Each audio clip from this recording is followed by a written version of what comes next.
All right, everybody, it's the man called Dave with the Working Fans Podcast, and we got a special guest today, a guy who's been involved in the wrestling business since 1993. He's worked for WWF at the time, WCW. He's worked with everybody. One of the great enhancement talents. He's now the co-owner of Wrestling with Carrick. Got a big show coming up March 20th. Springtime Shenanigans. Just recently announced too, Devon Dudley is going to be there, and so many people. Look at this lineup: $1 Million Man, Ted DiBiase. But we will talk more about that. Let me get him in here first. Nick Barberri. Nick, welcome to the show, brother. All right. Hey, thanks for having me. Thanks for reaching out, and glad to be here. We'll get to Wrestle with Character. I think that's awesome. But your career, you were in the business for a while. I'm assuming you started off like anybody, like a fan, right? Oh, 100%. I would say WrestleMania 2, I believe, was the thing that got me hooked probably the most. I'd seen WrestleMania 1, but wrestling's something my brother liked, and I kind of didn't never really like to be like him. I like to try to be different. So that was probably the beginning of the wall of oh, no, I don't like it. But, once I saw WrestleMania 2 and I saw that closed circuit, New Haven's famous for pizzas here. I remember going to Pepe's Pizza with my dad, going to see Closed Circuit. And, that just made me a fan from right there. Yeah, that's awesome, man. And so, yeah, you're a fan in WrestleMania 2. That would have been about 86. And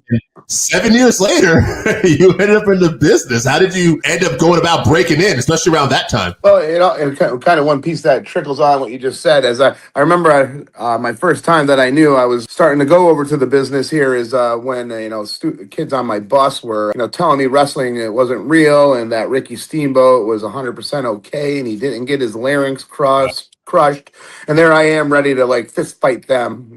From that day on, I ran a backyard federation. I found a couple kids in my middle school that same common interest, and wrestling's kind of always brought me to friends with, and I think these friends are cool and down to earth, and everyone I kind of run into and have been friends with is creative and down to earth, and can have fun in a paper bag, if you would. So I had a group of friends in the neighborhood, and we had characters. We made our own characters up, and we would film outside. We'd film in one of the guys' grandparents' basements, and from there that went into high school. And from a rural town we had choices to high school, so we went to a Catholic high school, and there that's where I met one Justin Credible, or PJ Walker, Aldo Montoya, and he had his own backyard federation. So we kind of combined, and those who didn't like wrestling anymore kind of fell by the wayside, and we had a new solid nucleus of a crew. That backyard was really fun because we actually imitated the guys on television, and we would all be about 3 or 4 different characters to kind of make fun and creative lineups when our parents weren't home. And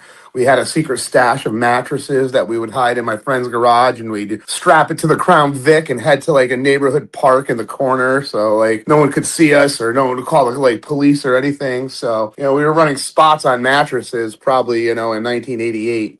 That's wild, man. I mean, interesting that time period, because you were already doing the backyard wrestling, and obviously PJ was, and I know the Hardy Boys kind of were doing that backyard wrestling too. And it wasn't too much longer after that. I would say the Hardys probably came in after that time period. Oh, they were. We ran into each other on talent enhancement days. They were an overlap. When they used to bring folks from down south in. So there was also a crew from Gilbert School, and Rich Myers was there. So back then talent enhancement was really recruited through schools that had credibility. So it was somebody I was recruited through Paul Roma's school. So Paul was the connection that got us a lead. Me, PJ, Mike Bell, Tony DeVito. That's how we got ourselves into talent enhancement, because Paul was our trainer. And Rich Myers and Dwayne Gill there, they also had a school, and they would rotate between those from their school. They would pick to come in and do talent enhancement as well. That's interesting. I didn't even know. That's interesting. I know Paul Roma has a school. I wasn't aware when he was wrestling, for years, and he had a school already going on at that point then. That was in between WWF and WCW. I was at his school actually when he got the call to be one of the Horsemen.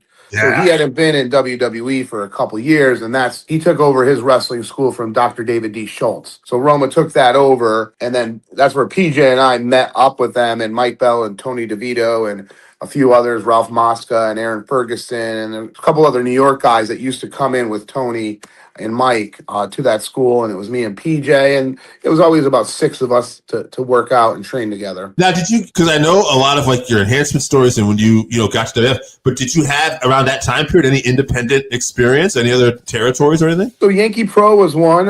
It's funny, reconnecting to one of the ring boys that was there that used to be like a 12-year-old that used to help set up and clean and put up the chairs and everything. Davey Cash. I just did a show with him last week, which is that full circle moment that you just pick up where you left off, and that we were wrestling with Scott Taylor in that league with PJ. It was out of New Bedford, Mass. But back then it was really, really hard to get into an indie show. They were very protected. They were regional. Over here, Tony Rumble was someone that you would have to get a look into to get some shows. Walter Kowalski, his camp up there, he was picking the students from his camp. So, shows were really based on wrestling schools putting on a show, or like Walter and Freddie Sparta from some New England history, the WWF or WWE at the time would call them and send some OVW guys there so they can get work and experience, and then the office wasn't far away. They could go to Stanford. So, that was a little bit of like how the system worked back then a little bit. And it was tough to get on a show. Yeah, I can imagine. Yeah, interesting though that some of the talent that did come out from that area in the Northeast too, like Scott Taylor, Scotty Too Hottie would get his break, and the New England independent scene, if someone mapped it all out, would be a very interesting history and lineage, I guess you would say, to find out who's doing what and who's associated what and etc. Did you because you did enhancement work for WCW as well? Did that come after, or when did that happen? Let's go back to where we talked about Roma getting hired while he was training us. So when Roma was hired, they asked if he had a talent enhancement or people that were ready. So he chose PJ and myself. PJ was like a year and 3 months in. I was only like 3 months in, and here we are going to WCW to do television tapings and worldwide. I also went on a loop without PJ, and I did some like Macon, Georgia, and I went with Paul by myself one time where I got to wrestle like dark match with the Harlem Heat, and I wrestled Rick Rude and Evod Sullivan, but I can't remember if that came before the Worldwide or after the Worldwide. Oh yeah. Again, 1993. But yeah, I think I went down 3 times total for WCW, but that was through Paul, and he was a horseman at the time. So that's how I got booked. Was that Worldwide studio when they were doing them in the MGM already at that point? Yes. Yeah, that was a great experience. I got to wrestle Ricky Steamboat. I got to wrestle the Nasty Boys, Johnny B. Bad. I also wrestled Kevin Sullivan. So yeah, I got to get some matches in under my belt there. Yeah, I mean that's a crazy moment because like in the beginning of the interview, you're talking about upset that someone's questioned the validity of what you're talking. You're into Ricky Steamboat, and now here you are wrestling Ricky Steamboat. 100%. Yeah, that's wild. So you did some WCW enhancement. Did you end up going to WWE enhancement there, and how was the transition? Yeah, pretty much that happened, and Tony Garea was actually a family friend, and through connections, and I don't know what the exact lead, and I want to say they probably reached out to Paul again, just like because they knew his school was local, so we got connected there right away. I was at the first Raws. I was at all the Manhattan centers. I didn't get used, but PJ did. PJ, that was a great one if you could go back and watch, where he wrestled Lex Luger. And there was a mirror, and they throw him down on the floor, and like Lex Luger's got his face open and pale white ectomorph, and like throws him to the ground. So yeah, that was a cool experience. Yeah, but I never got to be on a show there, but I got to see them all, which was cool.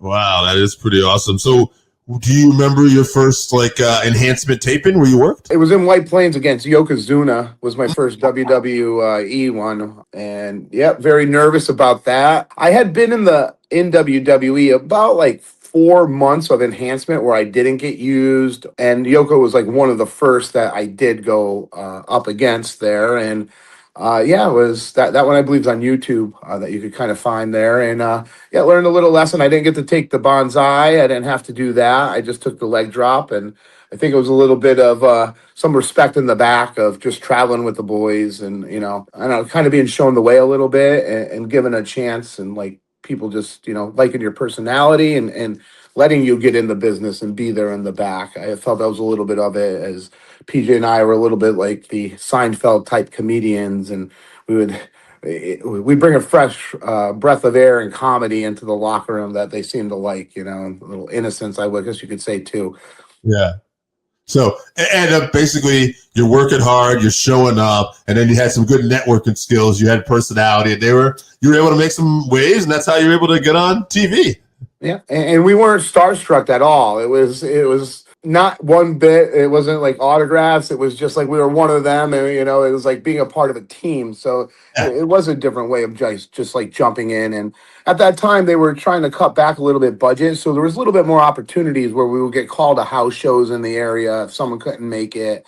I know I covered for Bob Holly when he like broke his ribs or something, so I went and did a loop.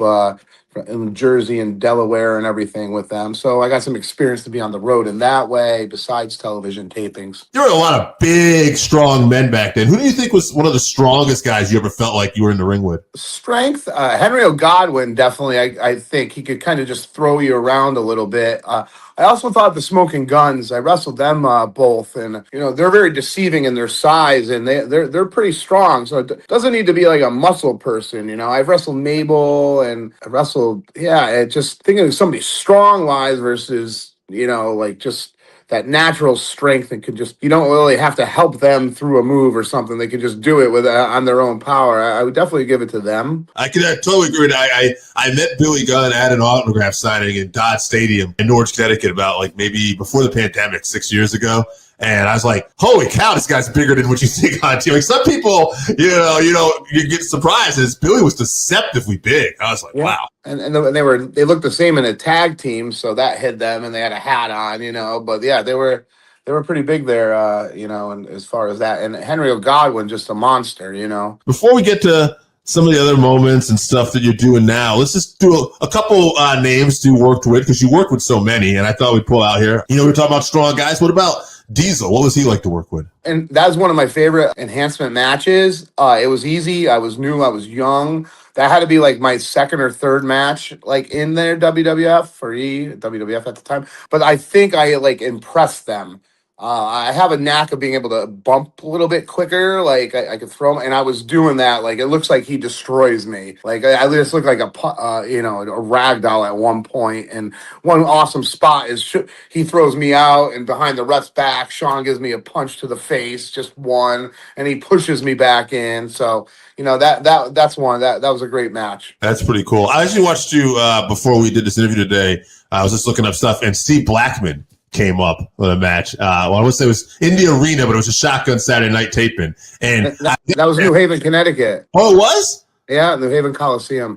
Came up on YouTube, and I just saw that. Yeah, that was a good one. So that was one of my last enhancement matches for them. That was good. I had a lot of creative input in that match, which was kind of neat. It's like, what do you want to do? So it was putting myself into that shoot style. So like you even see me Scorpion on the end where he does the leg sweep and I do the front bump, but like just fall flat on my face, my heels go over. So I got to be able to call a little bit of that. I know I called the finish with the guillotine and all that. So it was kind of a proud thing to have. Yeah, because we talked about this last night. I did. That one was just one that popped up, and I was like, I kind of want to ask about this because it was also interesting to me, the pacing of the match. In the beginning, it felt very deliberate, everything you're doing, and then you could see your bumps really picking up towards the end almost. Mm-hmm. And that's, to get him over, like he's starting to destroy me now. You know what I mean? Well, I thought it was excellent. I really enjoyed it. One of the best guys in that early era, Shawn Michaels. What was it like to work with him? I got to work with Shawn. I wrestled tag team, the Dudes with Attitudes. I believe that was in Portland, Maine. I wrestled him and Diesel. And I don't remember, honestly. I just remember at the end, Diesel,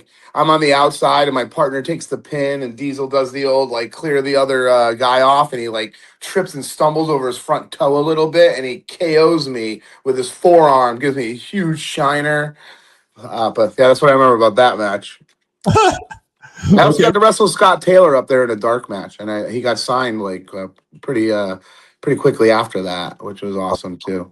Yeah, That's got to be cool when you know you're involved in that. I like that. Now, because you said tag teams, so this one jumps out. You got to work with the Road Warriors, I believe. Yeah, the story of the Road Warriors. I had a torn PCL. I played rugby, so I had like an injured PCL ligament, and like I was there, and I wasn't going to give up an opportunity. And how the match was going to be called is that it was only a 2 or 3 minute squash match. So when they heard that my knee was a little rickety, like I actually got to work the LOD bell rang, but they just hit me like 3 times and shit canned me to the floor. So Bert Centino had to take the doomsday device, but I did have a match against the LOD on paper. That's amazing. And I also know one of the things I did work across, because you told this story, and I don't mind if you tell it again, but you worked Owen Hart at a WrestleMania workout. I believe it was WrestleMania 11, which was in Hartford, Connecticut, if I remember. Yeah, that was Bam Bam against Lawrence Taylor there. I think as part of my legacy, that goes to like one of the top moments that you have. I think it would have been a top moment, even if something didn't happen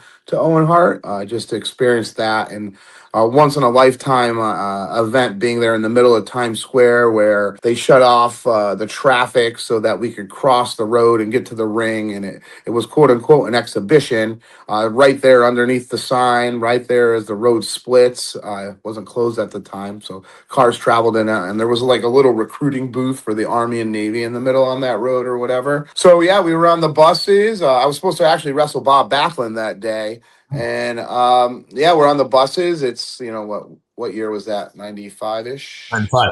Yeah, there's no cell phones or anything. So there's a babyface bus. There's a heel bus. We're on both sides of the street with the ring in the middle of it. And like I said, they stopped traffic when we had to cross and get in the ring. And while we're on that bus there, they switch and tell me I'm not working Backlund, that I'm going to wrestle Owen Hart. And that match, which made it to the Heart of Gold DVD, that match was the only one that released for the day, which is cool. And yeah, I did an enhancement match with Owen out there. It was all called out on the ring. And if you go to the Instagram, my Instagram, Bret Hart has it posted on his too. Like, yeah, it's a pretty cool moment. Yeah, no doubt. I mean, and I don't know, like, I'd have to go back, but I don't know how many more, like, that might have been one of the first WrestleMania workouts around that time. It wasn't like that was something they did all the time, I don't believe.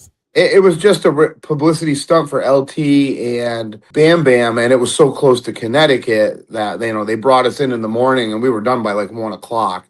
Yeah. So I remember we traveled. We met. It was me, DeVito, and Mike Bell worked Luger and Bulldog. They were a tag team at the time. And I can't remember who PJ worked. I don't remember that, honestly. But when did you wrap up with WWE, and what did you do after that? So with the WWF, I was going to school at the same time that I was doing the talent enhancement stuff. And back then, it was very frequent because they did a lot up here in the Northeast for budget. So you'd go, Saturday, Sunday, and Monday. It would be 3 days. We'd get paid for the 3 days. They'd put us up in hotels for the enhancement. So anything local we were going to. They would fly us sometimes, but not a lot, just for budget reasons, because they would be able to get like a car of 4 of us. They would pay for our car, but it was 4 people in a car versus 4 flights, So we got to do a lot of that. And I think the era of wrestling started changing. And, I put my finger on this just, being close with Tim White and Howard Finkel and Tony Grea and being able to like go to them to be an agent. Like the talent enhancement stopped when Jim Cornette came in and he started taking over those responsibilities. And if you remember, that is the era where T.L. Hopper and the Goon and Sal Sincere had come in. They kind of like decided to like not get in talent enhancement, to just pay these guys to put, the talent over on television for a while. And that like Saturday morning wrestling superstars and challenge, it kind of went away a little bit. Right. Even when you saw it resurfaced, and even now, it's it's very rare and few far between. And these guys are just wearing black pants and black shirts now. And they're now security is what it's turned into a little bit. But before it was be on deck and be ready. Oh yeah. I mean, you stay dressed till you got paid. Like, you know what I mean? Because they would say at any given point, we're just going to tell you to go out there, and it did happen to me one time. So, that was something, excuse me, that's something, like they want to instill if they need something or someone gets hurt or they need someone to run out, like they wanted you to be ready up to a certain point. I mean, obviously it's got to be a passion because, I mean, especially for you guys, I mean, you don't know when it's over. You're probably working the most matches of anybody on this show. and you're taking all these bumps, but hey, I mean, you're getting to travel and getting to do something you love too, though.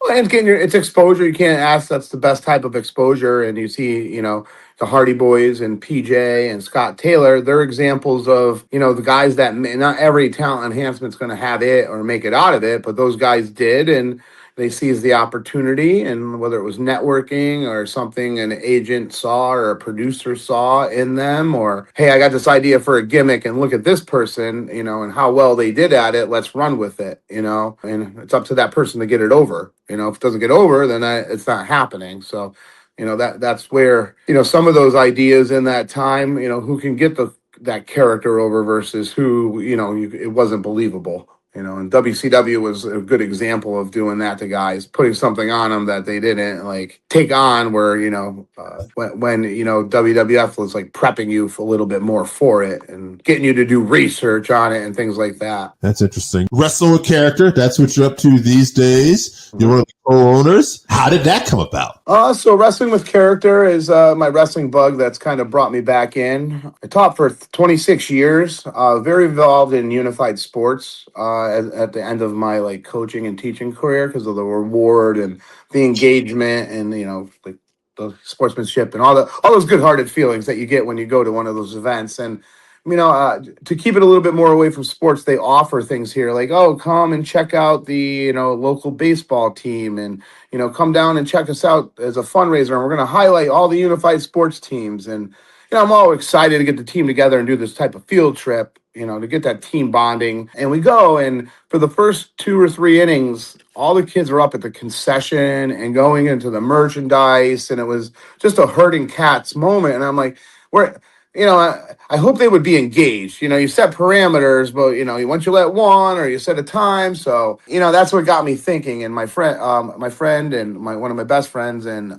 business partner, Kurt Adonis, he was in transition from his career and had been very involved in doing high level shows. He works a lot of conventions. So we came up with a little bit of a concept that it's a wrestling concept that is a little bit more taking wrestling and mixing it with Broadway a little bit, but you got your Looney Tunes and your Saturday Night Live humor in there. So it's more on that humor base than like blood, guts, and gore and hardcore. It's a lot more house show storytelling to engage everybody in it. We have dance parties, sensory from lights and sound bites, and it really allows folks to use their imagination, and parents can trust that they can bring their kids there. And some of the positives is like just watching a dad cheer on like a baby face or boo a villain, with the kid, like teach it it's okay to express yourself, and that's the stuff that we started seeing come to life with our shows.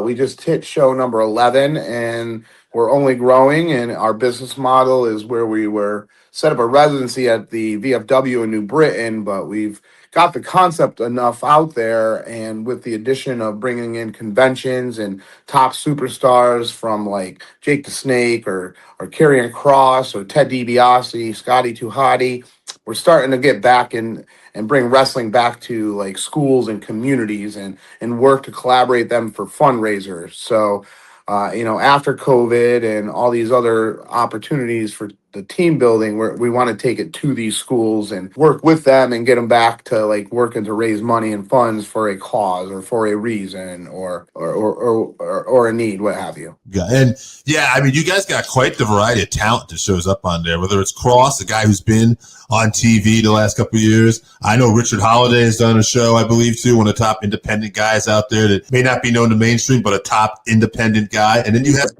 hey, we had to ban his signature move because it crossed the boundaries, of our vision.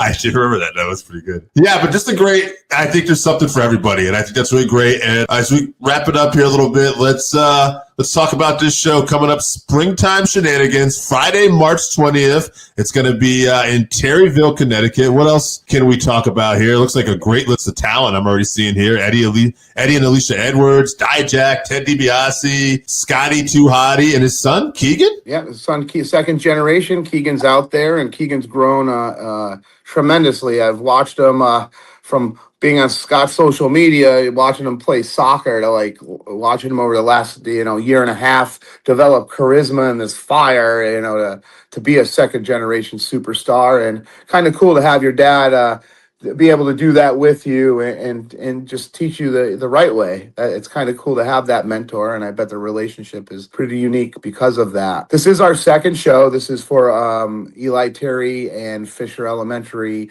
their PTA organization. So what you could kind of expect in our shows is at 4 o'clock to about 6:45. It's a big meet and greet and vendor sections there. So you're going to meet all those superstars there, from Devon Dudley to Ted DiBiase, Scotty, to Hottie, Dijak. You're going to get to meet all of them. You're going to get to go through our vendors who have toys, apparel, memorabilia. So it's a nice little like gathering spot and things to do. We open up the gymnasium, and what makes us a little bit unique, and I think it holds on to like a little bit of experience of a Renaissance fair, or if you went to MGM at Disney, we bring everybody into the gym. We have Best Trivia Ever, BTE, and they're the hosts. And for an hour and 45 minutes, we introduce our characters. There's characters at stations that you can go and get autographs, but the villains are going to pop in and start telling a little bit of the storylines and give you a little bit of some extra Easter eggs that you're going to see on the show, and just some heads up. So I think that makes us really unique, and we've instilled that in our locker room, and our staff is we're starting to think for ourselves and add some creative stuff during that time, which is it's almost more work than the show sometimes, though. But it sets us off with a positive energy. We open with a battle royal. We do a battle royal to get everybody from the convention in there, kind of highlight some of our younger talent, and add our little comedy spots into it, and get people in the imagination world. I could give you I could give you a little bit of the card. We're gonna have Kylon King is going against the belt collector Sammy Diaz. Okay. We're gonna Show before. Yep. Kylon King is he's debuting for us, and he's come a long way, and that's going to be an exciting opener in the match. Sammy Diaz has worked with us in so many ways, feuded with Dustin Waller, and he always puts on an A+ match. So that's a great opener. Followed up, we have a Pogo World Guinness Book of World Records holder. Pogo Milo Mero comes in to entertain you, and he has the dastardly Bully Heresy with him. I do know that Ted DiBiase might be making an appearance during that match to kind of check out this Guinness Book of World Record guy. So we'll get to kind of see that. Just announced today, Ox Adams was challenged by Wrecking Ball Legursky, and they're going to have a tables match, and we're bringing Devon Dudley in to be the special enforcer. Ox has cost Wrecking Ball his first loss in our organization a couple of months ago, and then double disqualification last month, as they both were throwing everyone and everything around the building. So we're going to have a tables match against them to settle that score. Scotty Too Hottie and his son Keegan come in, and they're going to be going against Fancy Ryan Clancy as he makes his return to Wrestling with Character Live, and bringing in a little debuting Calvin Dumont out of Chaotic Wrestling. So that's going to be an exciting, those two guys, you definitely want to see them get the worm or get a slap or two. So they can definitely bring that out of the crowd. Big battle of little New England heritage and history. We have Mortar, and he's going to be going against Eddie Edwards with Alicia Edwards in his corner. So that's going to be a barn burner match, and a true independent New England, Northeast independent, change of the guard maybe. And lastly, we haven't announced our main event yet. Donovan Dijak's in there, but we're going to be announcing that in a day or two. But got a new character coming, the one that we didn't invent, but one that it's going to be, kind of soon coming around to the internet and everything. So that's going to be exciting, and that's former WWE talent Sydney Akeem is going to be coming in. Yeah. So yeah. So we're going to see his new character as well. So it's going to be a good one. Yeah, no, you guys got a lot of great different stuff here. And it looks like it's fun for the whole family, which is awesome. And you guys are, out there doing this for a great cause. So that's cool. Thank you for doing the show. No problem. want to say before you leave? The floor is yours. Oh, well, yeah, I got to go through the shameless plugs of everything, but, on Instagram and Facebook, it's Wrestling with Character Live, all one word, Wrestling with Character Live. Facebook, Instagram, those are our main platforms. If you wanted to email us, you just throw it at gmail.com. This show has opened up the eyes of some other schools and other athletic programs. So, might be some good things coming in early May with us in the area, which is exciting, and even into next November. So, it's really picking up some steam in the support, not only for independent wrestling, but a great way to one of our hashtags is, it's Wrestling with Character Live. It makes you realize why you fell in love with wrestling the first time. So, we kind of try to bring that alive, whether you're 52 or whether you're 12, we're trying to make everybody enjoy it and get a laugh or a chuckle or step into the imaginative world there and just enjoy wrestling entertainment. Absolutely. Good, Nick. Thank you so much for your time. Thanks for having me. Oh, appreciate it. Wrestling with Character. March 20th, Springtime Shenanigans, guys. They got a great lineup here. Like we said, the $1 Million Man, Dijak, Eddie and Alicia Edwards, Scotty Too Hottie with his son, Keegan, and just announced Devon Dudley's going to be there. So, guys, check it out. And thank you for tuning into the Working Fans